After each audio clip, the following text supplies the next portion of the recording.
The nightmare. Maestro invites you to step into a world where pristine lawns and matching mailboxes mask a sinister secret. What happens when the pursuit of perfection turns deadly? Listen closely, for in this tale, conformity comes at a terrifying cost. Teresa Martinez pulled into the driveway of her new home, a sense of pride swelling in her chest. After years of saving, she had finally purchased a house in the prestigious Willow Creek Estates. The neighborhood was a picture of suburban perfection. Manicured lawns, gleaming white picket fences, and houses that looked as if they had stepped out of a magazine spread. As she climbed out of her car, Teresa noticed her next-door neighbor peering through his curtains. She waved, but the face quickly disappeared. Shrugging it off, she made her way to the front door, key in hand. The interior of the house was just as immaculate as the exterior. Teresa ran her hand along the smooth countertop in the kitchen, marveling at the high-end finishes. It was more than she could have ever dreamed of affording, but a recent inheritance from her grandmother had made it possible. A sharp knock at the door startled her. Teresa opened it to find a tall, impeccably dressed woman with a plastic smile. "Welcome to Willow Creek Estates," the woman said, her voice as crisp as her pressed blazer. "I'm Victoria Hartley, president of the Homeowners Association. We're so pleased to have you join our little slice of paradise." Teresa accepted the thick binder Victoria thrust into her hands. "This contains all of our community guidelines," Victoria explained. "We take great pride in maintaining the aesthetic and value of our homes. I'm sure you'll find everything in order." As Victoria turned to leave, her smile faltered for a moment. "Oh, and do try to make it to tomorrow night's HOA meeting. We have some important matters to discuss." With that, she strode away, leaving Teresa with an uneasy feeling in the pit of her stomach. The community center buzzed with tension as Teresa took her seat. She glanced around the room, noting the fixed smiles and darting eyes of her neighbors. At the front, Victoria stood at a podium, her gaze sweeping over the assembled residents like a searchlight. "Before we begin," Victoria announced, her voice cutting through the murmurs, "I'd like to address the recent infractions." A hush fell over the room. "The Johnsons on Maple Drive have failed to mow their lawn to the required 1.5-inch height. The Garcias on Oak Street left their garbage cans visible from the street for a full hour after collection. And Mr. Patel on Elm Avenue installed unapproved curtains." Teresa watched in disbelief as her neighbors shifted uncomfortably in their seats. Victoria's tone grew colder. "We cannot allow such blatant disregard for our rules. These violations threaten the very fabric of our community." A man in the back row stood up, his face flushed. "This is ridiculous. We're talking about grass and curtains, for God's sake." Gasps echoed through the room. Victoria's eyes narrowed. "Mr. Thompson, need I remind you of the covenant you signed when you moved here? Perhaps you'd like to discuss this further, in private." The color drained from Mr. Thompson's face. He sat down without another word. As the meeting continued, Teresa felt a growing sense of unease. The HOA seemed to have its fingers in every aspect of the residents' lives, from the color of their mailboxes to the types of flowers they could plant, and the consequences for non-compliance seemed far more severe than a simple fine. After the meeting, Teresa approached a group of neighbors huddled near the exit. "Is it always like this?" she asked. A woman with tired eyes glanced nervously at Victoria before responding, "You're new here, aren't you?" "Just follow the rules. It's easier that way." Days passed, and Teresa found herself growing increasingly paranoid. She caught glimpses of neighbors peering through windows, their faces quickly disappearing when she looked their way. Cars seemed to slow down as they passed her house. the occupants scrutinizing her property. One evening, as Teresa watered her meticulously maintained front lawn, she noticed movement from the corner of her eye. Her elderly neighbor, Mrs. Chen, was beckoning her from behind a hedge. Teresa approached cautiously. Mrs. Chen's eyes darted back and forth before she spoke in a hushed tone. "Be careful, dear. This place, it's not what it seems." "What do you mean?" Teresa asked, her heart racing. Mrs. Chen leaned closer. "People disappear here. Those who don't follow the rules, they vanish. No one asks questions. No one dares to." A chill ran down Teresa's spine. "That's impossible. Surely someone would notice, report it to the authorities."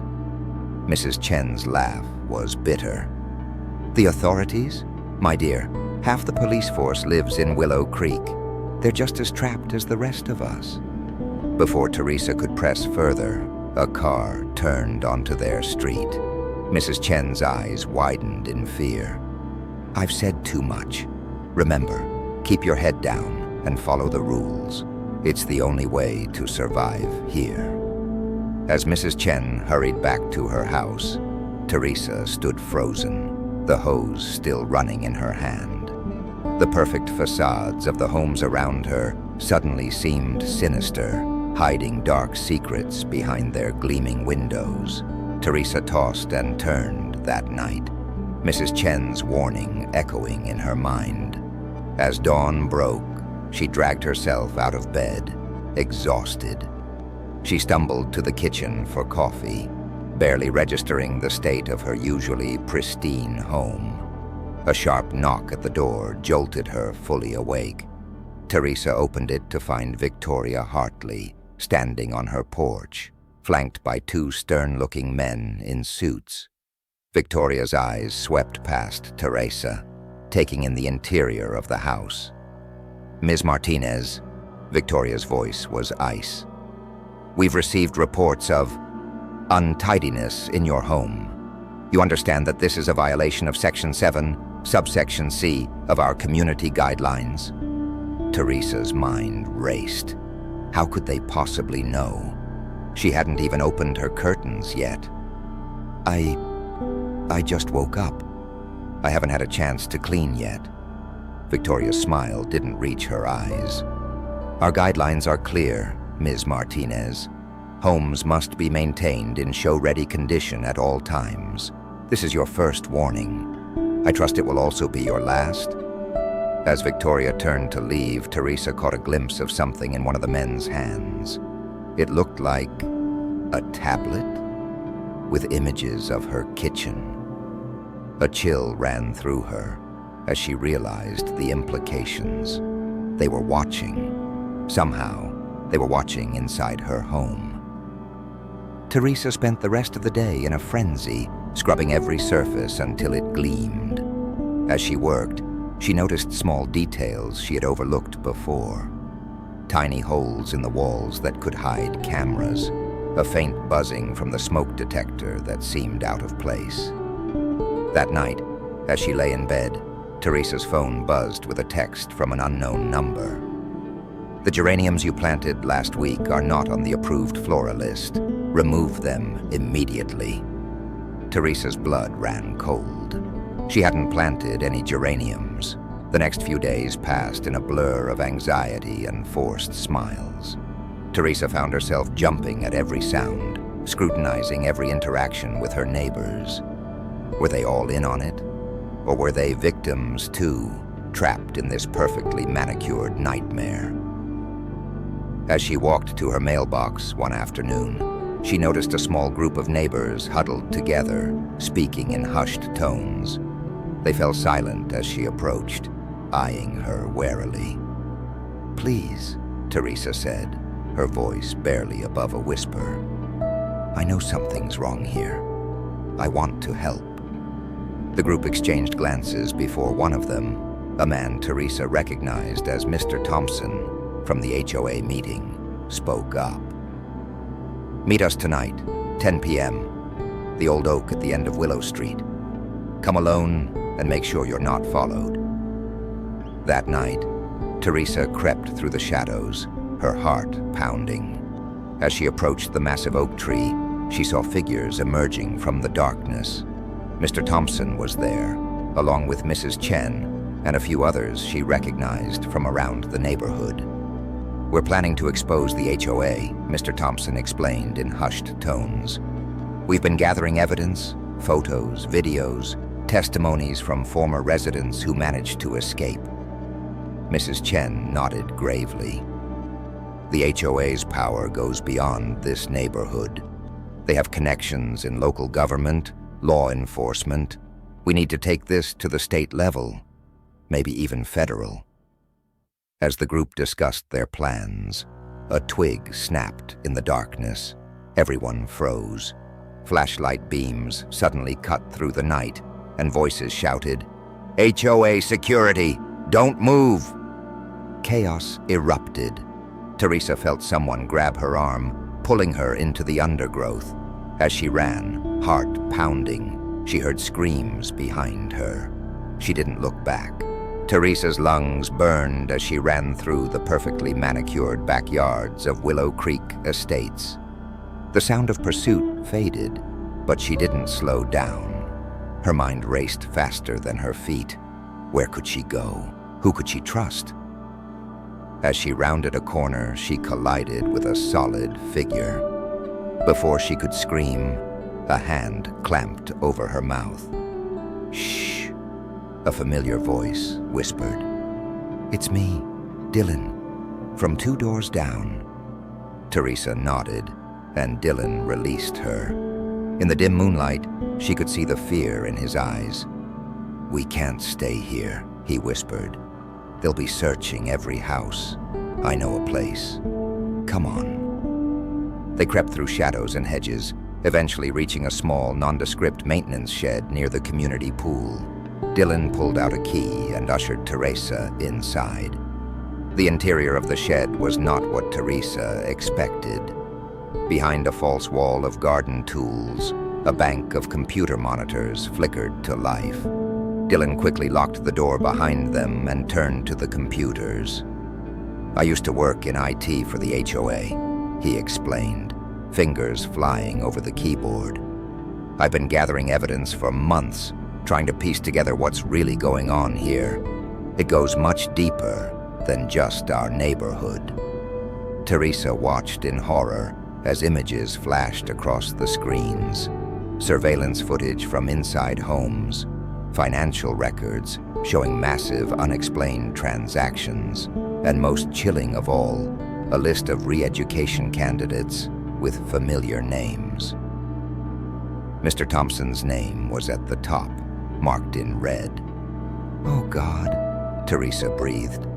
"Where are they taking them?" Dylan's face was grim as he pulled up a blueprint of the neighborhood. "There's a facility," he said, pointing to an area marked as water treatment plant on the outskirts of the development. "It's underground. They call it the Harmony Center." As Dylan continued to scroll through files, Teresa's eyes widened at the scope of the conspiracy. "This isn't just about property values, is it?" she asked. Dylan shook his head. "No, it's much bigger. Look at this." He pulled up a document dated nearly 50 years ago. "Project Conformity," Teresa read aloud.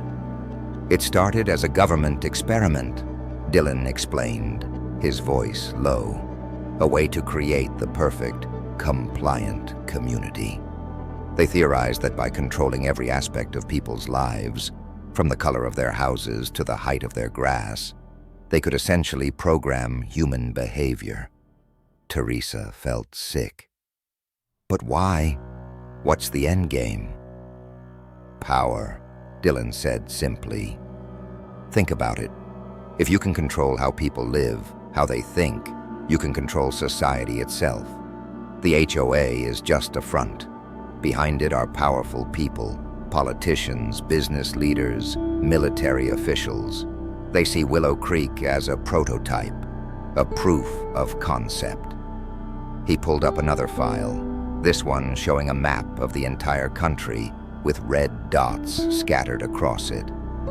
These are other communities like ours. They're expanding, Teresa. Planning to roll this out on a national scale. A chill ran down Teresa's spine as she remembered Victoria's words at the HOA meeting.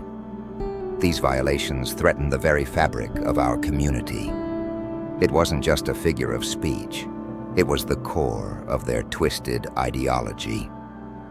The re-education isn't just about making people follow rules, Dylan continued. It's about breaking down individuality, creating a populace that's easier to control. And the scariest part, many of the residents here have no idea. They think they're just living in a nice, well-maintained neighborhood. Teresa's mind reeled at the implications. This wasn't just about one overzealous homeowners association. It was a calculated attack on free will itself, decades in the making. "We have to do something," Teresa said, her voice stronger than she felt. "We have to help them and expose this before it spreads further." Dylan nodded, reaching for a locked drawer. "I was hoping you'd say that," he said, pulling out 2 tasers and a set of lock-picking tools. "I think it's time we paid the Harmony Center a visit. But Teresa," he added, his expression grave, "you need to understand, if we do this, we're not just going up against the HOA. We're taking on a system with roots that go all the way to the top." Teresa took a deep breath, steeling herself for what lay ahead. The perfect facades of Willow Creek Estates suddenly seemed more sinister than ever. Each manicured lawn an identical mailbox, a small cog in a massive machine of control. But now that she knew the truth, there was no turning back. "I understand," she said. "Let's go." The water treatment plant loomed before them, a hulking monolith of concrete and steel against the inky night sky. Teresa and Dylan crouched in the bushes, the scent of freshly mown grass mingling with the acrid tang of fear-induced sweat. The low hum of industrial machinery vibrated through the ground, a discordant counterpoint to the chirping of crickets in the manicured lawn. They watched the perimeter guards make their rounds, boots crunching on gravel, flashlight beams cutting sharp swaths through the darkness. Teresa's heart pounded so loudly, she was sure it would give them away. "There," Dylan whispered, his breath warm against Teresa's ear as he pointed to a service entrance. The door was barely visible, shrouded by tendrils of ivy that seemed to pulse in the moonlight. "That's our way in." They waited for a gap in the patrols, then sprinted across the open ground. The cool grass brushed against Teresa's ankles, each step feeling like an eternity. Dylan made quick work of the lock, the soft clicks of his tools unnaturally loud in the tense silence. The door swung open with a soft groan of protest, revealing a yawning darkness beyond. As they slipped inside, the temperature dropped noticeably. The sterile hallways were a stark contrast to the warm summer night they'd left behind. Their footsteps echoed on the polished floors, the antiseptic smell burning Teresa's nostrils. As they descended deeper into the facility, the air grew thicker, heavier with unspoken dread. Suddenly, Teresa could hear muffled sounds, voices raised in what sounded like chanting. The words were indistinct, but the rhythm was hypnotic, sending shivers down her spine. They rounded a corner and froze. Through a large observation window, they saw rows of people strapped to chairs, their eyes wide and unblinking, fixed on massive screens. The screens flickered with images of perfect homes and smiling families, the blue light casting an eerie glow on the captives' faces. A monotonous voice droned on about community standards and the greater good, its cadence matching the chanting they'd heard earlier. "Mr. Thompson," Teresa gasped, spotting the man from the meeting. His eyes were glazed, his lips moving in sync with the others as they repeated phrases about property values and aesthetic harmony. The room hummed with an otherworldly energy, the air thick with the acrid smell of electronics and the sour tang of fear. Suddenly, alarms blared, the harsh sound assaulting their ears. Red warning lights bathed the hallway in a hellish glow. They'd been spotted. "Run!" Dylan yelled, grabbing Teresa's arm. They sprinted through the halls, the sound of pursuing footsteps echoing like thunder behind them. They burst through a fire exit, the door slamming against the outer wall with a resounding clang. The warm night air hit Teresa like a wall, heavy with the scent of jasmine from the nearby decorative bushes. But their relief was short-lived. Floodlights snapped on with an audible buzz, illuminating the area like midday, momentarily blinding them. As Teresa's eyes adjusted, her stomach dropped. They were surrounded. The soft whir of weapons being readied filled the air, mingling with the rapid breathing of the security personnel encircling them. Victoria Hartley stepped forward, her heels clicking sharply on the concrete. Her perfectly coiffed hair seemed incongruous with the military-style uniform she now wore, the starched fabric rustling with each movement. "Ms. Martinez, Mr. Cho," she said, her voice dripping with disappointment, each word sharp and cold. "We had such high hopes for you both, but I'm afraid you forced our hand." As security personnel moved to restrain them, Teresa locked eyes with Dylan. In that moment, a silent understanding passed between them. The air crackled with tension, the scent of ozone sharp in their nostrils. They weren't going down without a fight. What happened next was a blur of motion and shouted orders. Teresa and Dylan fought with desperate strength, their tasers crackling with electricity as they connected with the unprepared guards. The acrid smell of ozone mixed with the metallic tang of blood. In the chaos, they managed to break free, sprinting towards the perimeter fence. The chain link rattled as they climbed, the metal cold and unyielding under their hands. Gunshots rang out, the sound reverberating through Teresa's bones. Bullets whizzed past them, their passage stirring the air with a high-pitched whine. Teresa felt a sharp, burning pain in her arm, but didn't slow down. They reached Dylan's car, hidden nearby, the door handle slick with sweat as they yanked it open. The engine roared to life, tires squealing on asphalt as they peeled away into the night. As the lights of Willow Creek Estates faded in the rearview mirror, the adrenaline began to ebb. The car filled with the metallic scent of blood and the harsh sound of their labored breathing.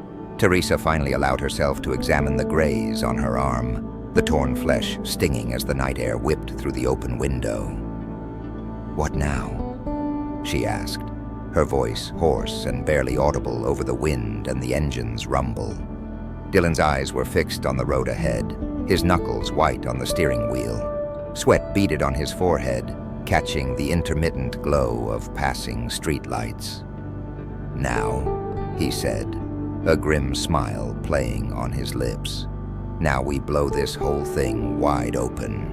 I've got backups of everything, enough evidence to bring down not just the HOA, but the entire network behind it."